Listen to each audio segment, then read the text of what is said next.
There were not a lot of committed believing Christians, if you like, in the early days of the colony. There were very few clergy, for example, and they were military chaplains. But there were here and there Christians among the convicts, and there are Christians among the military. And two that are very, very interesting are Captain Watkin Tench and Lieutenant William Dawes. And Dawes is a lieutenant after whom Dawes Point, the observatory, is named. But Admiral Arthur Phillip, as governor, eventually became so frustrated with Aboriginal people in coming over the Hawkesbury, stealing food, spearing animals.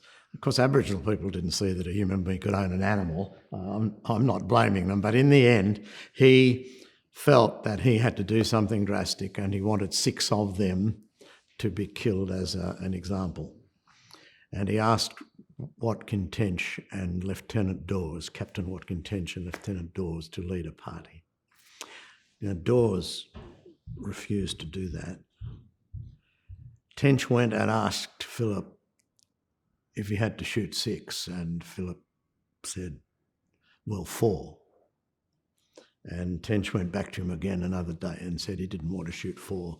And Phillip said 2, and don't come back anymore because I'll have your stripes and have you court-martialed.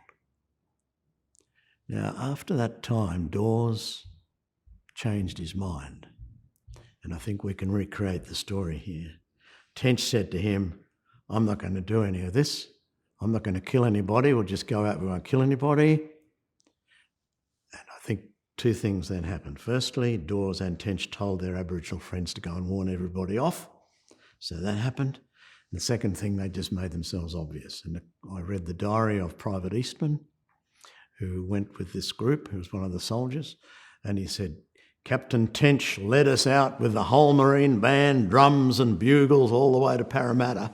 So they certainly made sure that all Aboriginal people knew they were marching out. And Eastman also wrote in his diary, Captain Tench marched us up and down in a God-forsaken swamp for 2 weeks. Tench never had any intention of killing anybody. But Dawes went back and said to Governor Phillip, I'll never obey that order again. And he was court-martialed and sent back to England. But as soon as he got there, they recognised his worth and sent him to help in the emancipation of slaves in the West Indies. So that's a very important story, I think. Yeah.